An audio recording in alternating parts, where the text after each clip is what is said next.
Okay, so what's up, Dayton Bulldogs, with another video, and tonight we will be doing a reaction to the brand new Style Theory video, and this one is how Owl is ruining fashion style theory. So make sure to like, comment, subscribe, tell us what you want us to act next, hit that bell icon so you get notified whenever we upload post and go live on Dayton Bulldogs. So, and also for more content on Dayton Bulldogs, and there's no cap, Dayton Bulldogs is back to do the reaction to the brand new Style Theory video came out 6 hours ago. So without further ado, 3, 2, 1, let's just get into it and let go. Is this model real or AI? What about this one? I mean, it does have stuff to do with that, no care. This one? Well, if you said real to any of these, then I have some bad news for you. Hello, Internet. Welcome to Style Theory, the show that hasn't replaced its host with an AI replica just yet. See? 5 fingers. Wait, what? Now this Well, that's good at least. isn't the first time that we've talked about the AI of it all on this channel, but things have taken a turn recently, and people are not happy about it. And that's all because of this, the August 2025 issue of Vogue US. While some of you may only know this issue because Gerard Way recently perused it on stage at a concert in Toronto, which, iconic. The rest probably know it because of this specific ad from Guess. Now, can you spot why this might have caused such a ruckus? Well, spoiler alert, it's in the fine print. This issue included an ad from the fashion brand Guess that on the surface seemed pretty standard. Pretty woman promotes pretty fashion items in a Pretty People magazine. However, there's just one problem with this ad. It's AI. This is big news. It is the first official use of an AI model in an ad in Vogue. And it is also their first ever fully AI-generated ad to ever run in Vogue. This coming from a magazine that many thought would never touch an AI model with a 39.5-foot pole. And yet, here we are. And the reaction is surprisingly mixed. This little thing helped me more than my last therapy session. It's called the Pandy, a lifelike plush toy designed and powered by AI. It makes you feel loved, supported, and helps during tough times. The Pandy uses AI-powered motion sensors that gently react to your touch. So when you cuddle it, it actually cuddles back. It's the kind of gift your girlfriend would love you for, and your little ones wouldn't stop hugging. The brand is so confident you will fall in love with the Pandy. They will refund you 100% of your money if you don't. So click shop now and thank me later. Alexa, voicemail window queen. Okay, AJS. Did you mean Raina the window queen Raina? Yes. What's your voice message? Okay, sounds good. And yeah. Mixed, Okay. depending on who you ask. While the majority of the audience Yes. is very much against this, the people who are making these decisions have decided that this is If you want to see what's really wrong with AI, just look at the TikTok algorithm. All AI, and it has been acting up lately. the future, so get used to it. According to that pro AI camp, it's cheaper, it's just as good as the real life stuff, it's better for the future of the industry, and in the words of the father of all good ideas, Thanos, it is inevitable. But today we want to ask, is all of that really true?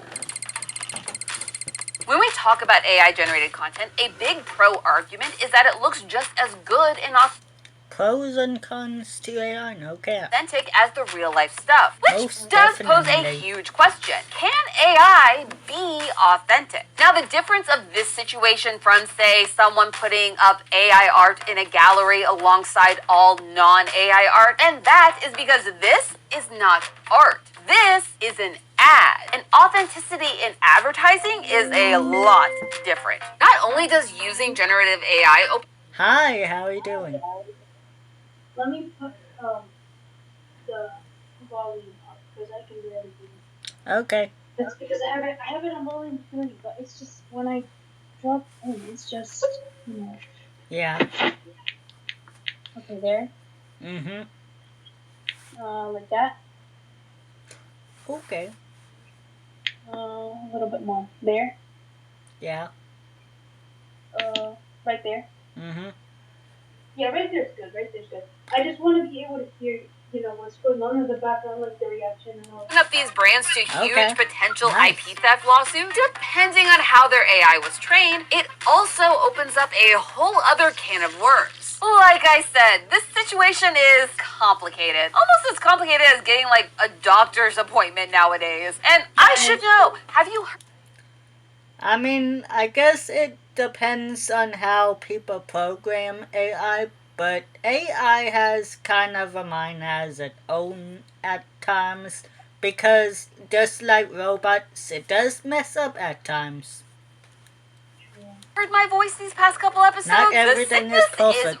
Real, y'all. Which is why it's so perfect that today's video sponsor is ZocDoc. They partnered with us today to let you all in on our secret sisterhood of staying healthy the easy way. I'll admit, I am 100% guilty of putting off my doctor's appointments until the very last second. But after getting sick for like the fifth time this year. So I turned to ZocDoc to help me figure out how to fit my health back into my life and make my life a lot easier in the process. ZocDoc Okay, took that's the pain out of finding a doctor that fit me, my life, and my communication style. And it was free. Yeah, ZocDoc is a free website where you can easily find and compare in-network doctors without sacrificing quality care. They work with your insurance to find someone that fits your needs, whether it's location, specialty, or language. With over 100,000 providers across nearly every specialty, there's a doctor for you on ZocDoc. My favorite part is that ZocDoc actually lets you see your doctor's availability. No more calls and constantly being told that you'll have to wait a week, heck, even a month to get an appointment. And also, just want to point something out, it is kind of stressful when you have to wait on the phone, because sometimes automated systems will make you wait though. Yeah, true. Very good. Why can't you just talk to your person directly? That would, I don't understand most of the time. Would be a lot easier, no cap.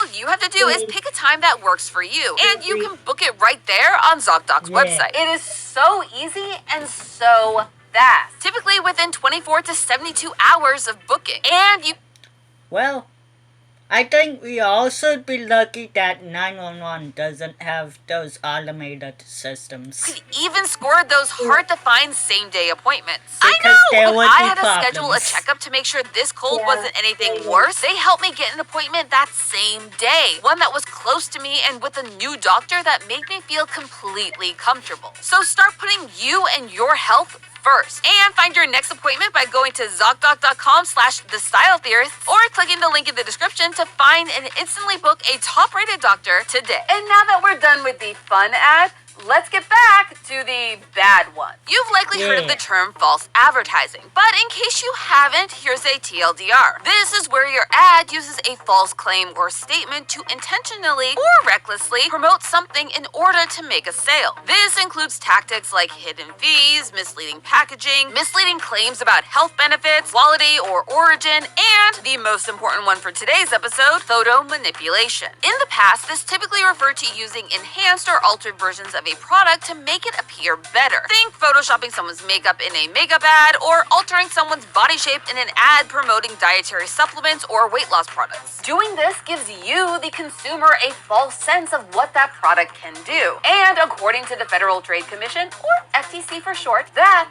is I mean, that's why it isn't always good to look at pictures and what you hear. You have to you have to experience that yourself too. illegal. And according to them, AI still has to follow the same laws that us humans do. So the question is, does this ad fall into that category? And the answer is complicated. The short answer is yes. Yes, it does. Because the things being marketed to us in this ad are not the real life examples. They are AI generated. And when talking about the products that Guess is presenting, this goes double for things like wearables. How do I know how it looks on my body if this is not real? Since So it's technically a scam if you actually think about it. But truly it isn't because you're not actually. You don't really know. Very, very true. But I guess it's technically a scam if people actually fall for it. If they are being worn by an AI generated model, they are not an accurate representation of the way items would sit on a real life body, even if this AI generation was based on a real life photo, which it was. This is already an issue in pure human advertising, with the rise of Photoshop alongside old tricks of the trade like pinning clothes onto a model to make them fit better. Back when I was doing photography, because yes, I did go to school for photography, specifically for fashion and entertainment photography. I know. This is my secret to eating healthy, nutritious meals without having to leave my house. Hungry Roots seriously took the stress out of my weight loss journey. They made it so This easy is to my eat healthy secret and to stay on skipping track. the And commercial. entertainment photography. I know. Woo, surprise. Back when I was doing that, it was pretty common practice to use clamps to help fit clothes to models. Most of the time you were using sample sizes, and they didn't always perfectly fit the model that was on set. So in order to best represent the clothes that you were hired to photograph, you had to improvise. However, while this trick doesn't typically fall under the umbrella of false advertising, putting a fake item on a fake person can. And yes, I'm saying can and not does. And that brings us to the long answer. While the FTC has said that AI will be held to the same standards as regular non-AI ads, it's mainly talking about using generative AI to create fake reviews or claims of false results. Yeah, while their crackdown on AI has done a lot in terms of transparency, AI-generated images haven't quite been addressed yet, at least not as of the filming of this episode. And that's not all. While heavily manipulated and generated images would likely fall under.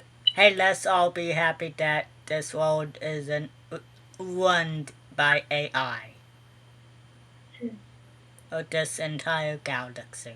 That umbrella term of false advertising, there is a teeny tiny small loophole around it. Disclosures. When using generative AI in almost any capacity, you are legally required to disclose its use. You've likely seen this right here on YouTube, at least if you've recently uploaded a video. You now have to check the altered content box if your content uses significant amounts of AI. That's to tell your viewers that what they're seeing isn't real. According to the FTC, if an ad is using a generated voice or actor to endorse their product, Yeah, but not a lot of people address that. That's a problem with some people. they must disclose that that person is not real. So if an AI influencer, like the ones we talked about in this episode, endorsed an item, it would have to legally be disclosed that they were an AI influencer. However, when it comes to this ad, Vivian and Anastasia, those Take are it the down. models' names. Yes, these AI models have actual names, are not explicitly endorsing the guest products. So that makes these lines a little more blurry. There are no hard and fast rules for this type of generative AI ad yet. But having no disclosure opens these companies up to a lot of potential lawsuits. And as eagle-eyed readers spotted in this issue of Vogue, there was a disclosure. It was just tiny. It was pretty easy to miss given that it was almost hidden in the spine of the magazine. Even so, it is technically a tiny disclosure that reads produced by Serafin Valora on AI. And that is how most readers realized that what they were looking at wasn't real. That this wasn't a real human model. And honestly,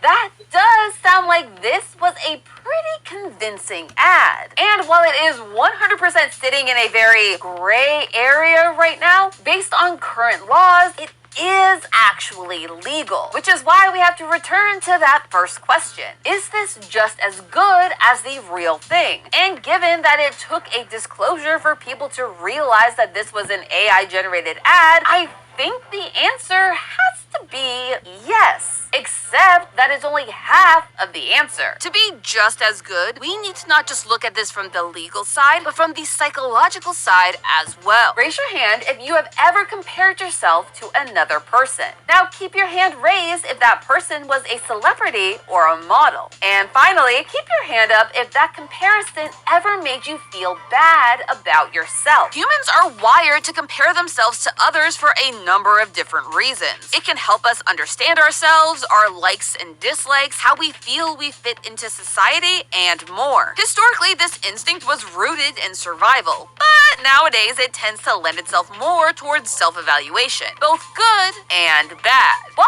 a lot of people like to blame this evolution on social media, the actual idea dates back a heck of a lot further. The idea of, quote, social comparison was first recorded in 1942 in a paper by sociologist Herbert Hyman, though it wasn't until 1954 when psychologist Leon Festinger built upon Hyman's initial research that the phenomena got an official name, social comparison theory. In the world of fashion, we use photos of celebrities and models to help assess ourselves, for better or worse. This type of comparison can create positive change. Like, say, seeing someone with your body type wear an outfit you never thought you could wear, but they look cute, and so you get the confidence to try it on. Or say you started to dye your hair black because in 2006 you saw Gerard Way do it and thought, yeah, that's for me. The reality is that there is huge evidence that the negative impact is just as big, if not bigger. Multiple times when AI has been asked to replicate the ideal body, it consistently creates images of thin bodies, with, to put it in YouTube monetization friendly terms, hard to achieve proportions for both men and women. As Valentina Gonzalez, who was one of the two women behind the AI marketing agency who made the ad, described the model making process, they actually start with a real life model wearing the clothes and a real life photographer to take photos of that real life model to find out, quote, what poses would flatter the product most and how it looked on a real woman. They then went on to say in a separate article that the next step is to generate model options. Quote, for Guess, she needed to be youthful, beautiful, not too skinny. We can improve each feature. We can reshape the body a little bit. We can change the eye color. We can modify the hair, depending on what changes they ask for. Yet, as they state in a separate interview for the BBC, diversifying their models' body types to include plus sizes is not currently possible, as, quote, the technology is not advanced enough for that, which kind of sounds like a very familiar argument. And while AI-generated ads can be as convincing as a real-life ad, that means that its social impact is also just as real. When AI-generated images look just as real as any other picture, the average person can't tell reality from fiction. And this type of social comparison has been shown to lead to low self-esteem, depression, and even serious health and psychological issues. And that is not good. Okay, but what about the wider industry impact? According to pro AI advocates, this is the future. Full stop. Let's break the industry down into three main categories: workers, waste, and worldwide impact. While this discussion started because of the use of AI models in this ad for Guess, it actually impacts a lot more jobs than you might think. There are so many people who rely on these IRL photo shoots to be employed. Remember, I went to school for this. I got to see all of this firsthand. I even got to intern at a very, very big publication company that does print media like this. I got to see all the people on these sets and know that they are also being affected by this whole shift to AI-generated models. Aside from just the models, most sets of this nature also have a photographer, a photographer's assistant, makeup and hair artists, stylists, set designers, and, well, depending on just how big this shoot is, that list could go on and on. When you create an AI-generated ad campaign like this one from Guess to replace that real-life photo shoot, suddenly all those people are out of work and are being replaced. Now, sure, in a bubble, exchanging one photo shoot for an AI-generated image isn't going to make a huge impact. But as more and more AI marketing agencies pop up, and as more and more brands turn to them for things to use in their magazines and on their websites and whatever else they might need, it really starts to make an impact. A bad impact. While this was the first official explicit use of AI models in Vogue US, it's not the first time Vogue as a whole has replaced a human model with an AI one, along with every other person that would have been employed on that real life. Style and substance. In the GMC Sierra.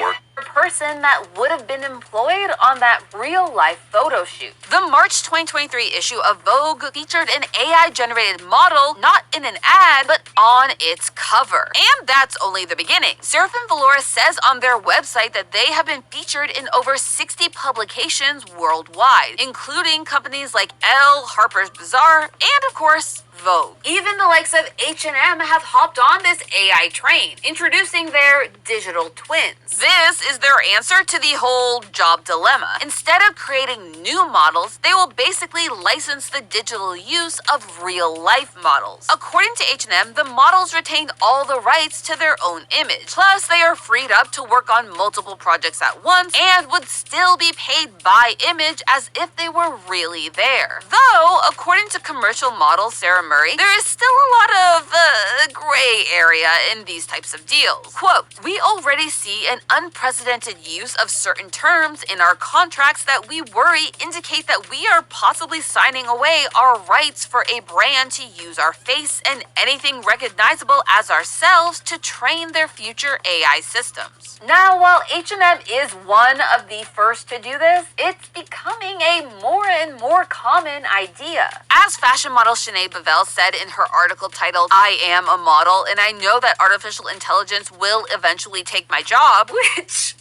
ironically was published in Vogue back in 2020, that she was advised by a 3D fashion design expert to create a digital avatar of herself because, quote, "It's where the industry is going." And while that could, for now at least, help models compete with their AI counterparts, it doesn't solve the issue of I mean, yeah. Like, you know, we're still not like in the days of, oh, robots taking our jobs and all that, or AI taking our jobs. Mm-hmm. But yeah, in the future, far future, probably. I mean, yeah. Wonder how that would honestly turn out, to be honest. The dozens of other people who Probably rely not on good. these physical photo shoots to make a living. Or, as it reads on the Seraphim Valora website, no studios, no logistics, no production chaos. And as people are quick to point out, no waste. By going digital, Also, we have been doing reactions to style theory. Yeah. Also food theory, film theory. Maybe we will do game theory. We will see about that one. there is no need for the admittedly large amounts of waste that go into many of these campaigns and photo shoots. You no longer need makeup and wipes, food, or water. There are no sets, and of course, there is no need for any actual fashion, be it clothes, bags, jewelry, or whatever you might be advertising. And don't get me wrong, that does create a positive environmental impact. However, generating these AI images isn't without its own form of waste. A recent study found that generating one AI image takes the same amount of energy as fully charging a smartphone. And generating 1,000 AI images can create as much carbon dioxide pollution as driving 4.1 miles in a gas-powered car. Then there's the water issue. The data centers that run these AI models produce a lot of heat. To cool them down and keep them safe, these centers use large amounts of fresh water. While the exact amount of water needed to create one AI image is not 100% known, a study from arxiv.org found that a short conversation of 12 20 to 50 questions and answers with ChatGPT costs half a liter of fresh water. In small amounts, that impact isn't huge. But as more and more people start to use AI, and as more and more companies look to rely on it as a sustainable replacement or addition to their normal marketing, that environmental impact starts to get really big really fast. Listen, it can't be denied that real-life creation is wasteful. But based on the data, we're really just exchanging one type of waste for another. And then you have the worldwide impact of it all. We touched on this briefly in our AI influencer episode, but it bears repeating here. A big pro argument by these brands to use AI models is to help promote diversity. When Levi's partnered with La La Land AI to create its diverse spread of AI-generated models for its website, they claim to do...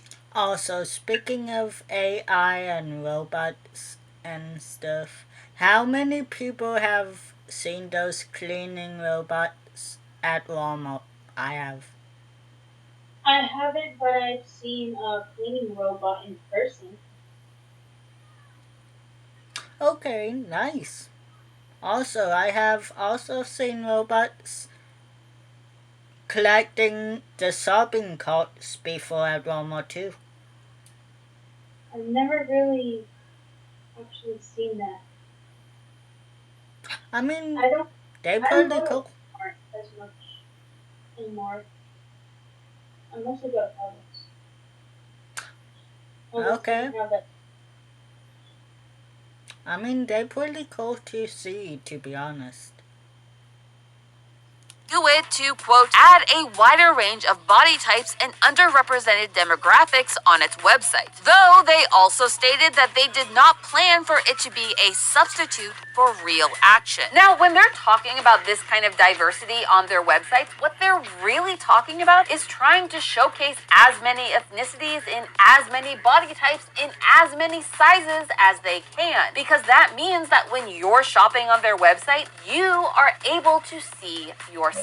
And that will make you more likely to buy their product. This type of modeling, wearing items for use on a website, is known as e-commerce or e-com. And as Boble says in her article, it is where most models make their bread and butter. But to these large brands, AI models save on what? Waste. Which we've already talked about. Yet the That's true. real question is this really diversity? While seeing yourself represented on a website wearing an outfit that you are thinking about buying can 100% make you feel more included and help you decide if you want to buy that item or not, it is not 100% the same thing as hiring a real-life model to do that job instead. Which brings us to what is arguably the biggest pro argument in this whole debate. As always, it comes down to the money, honey. And according to many of these ad agencies and big brands, AI is the cost-effective method. Let's all be honest here. Fashion isn't cheap. The global worth of the fashion I mean, no, it really isn't. industry is roughly $1.8 trillion USD. And it employs an estimated 430 million workers worldwide. To put that into perspective, that is roughly 11.88% of all the human workers in the entire world. Do I count? I don't know if I count. I should count.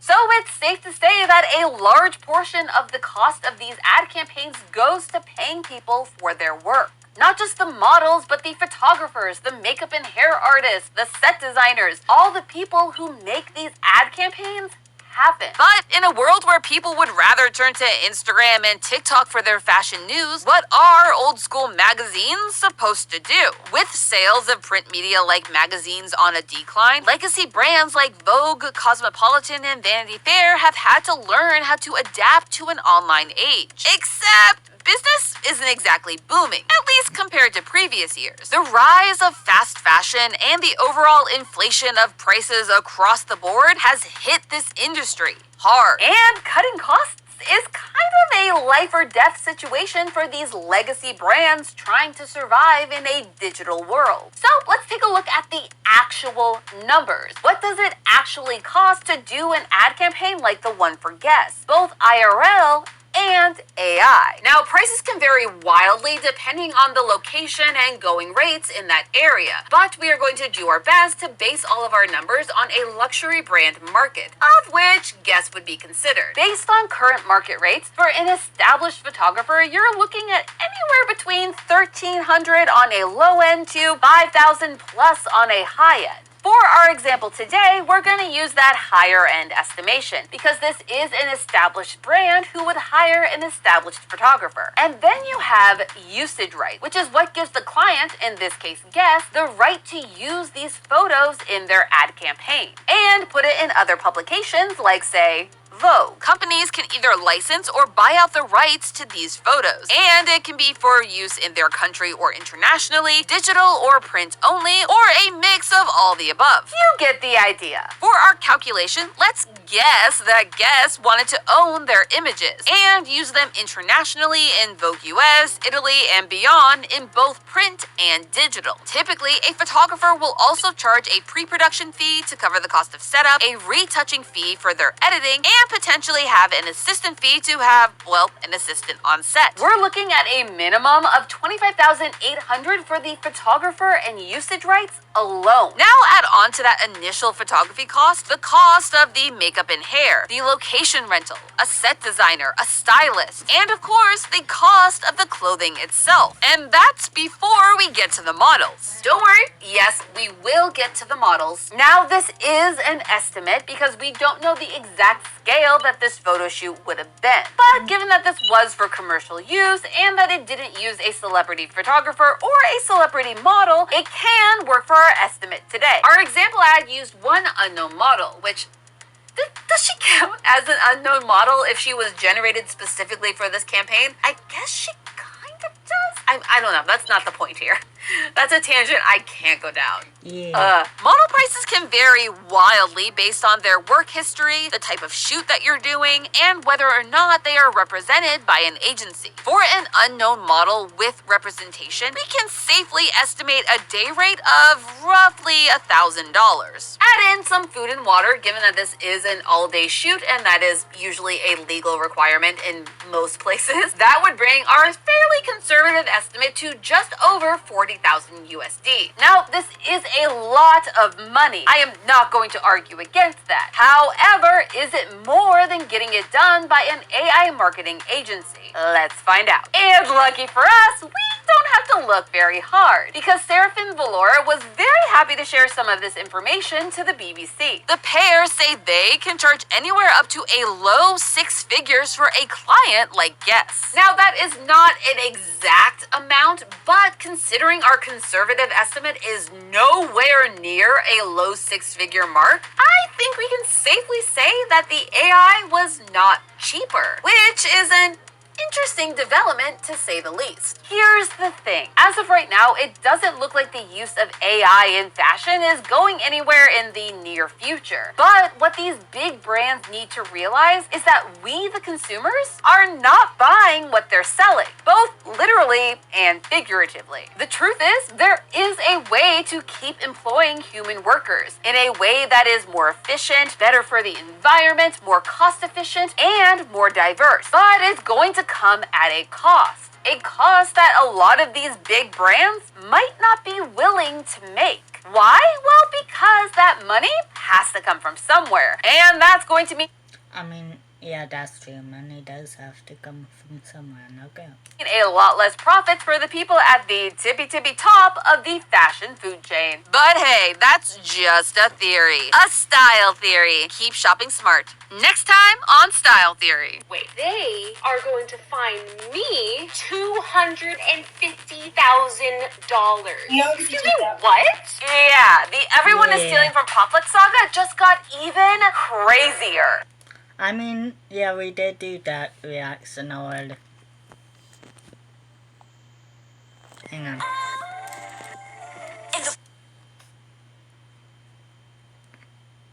Full moon's light, all where creatures in the monster world turn human. They but this one, I am in full control of my transformation and who I am. 80,000. Okay, so if everyone liked the reaction, make sure to like, comment, subscribe. Those for the one and start to react to next. Also, they made a lot of good points. No care. It goes both ways, good and bad. No care. But yeah, if you like the reaction, make sure to like, comment, subscribe to us for the one that's to next. Hit that bell icon for more content. And turn it on for more content. Us to post, upload, and go live on Dylan Borders. Until next time, hope everyone liked and enjoyed the reaction. Now Dylan Borders. We are out.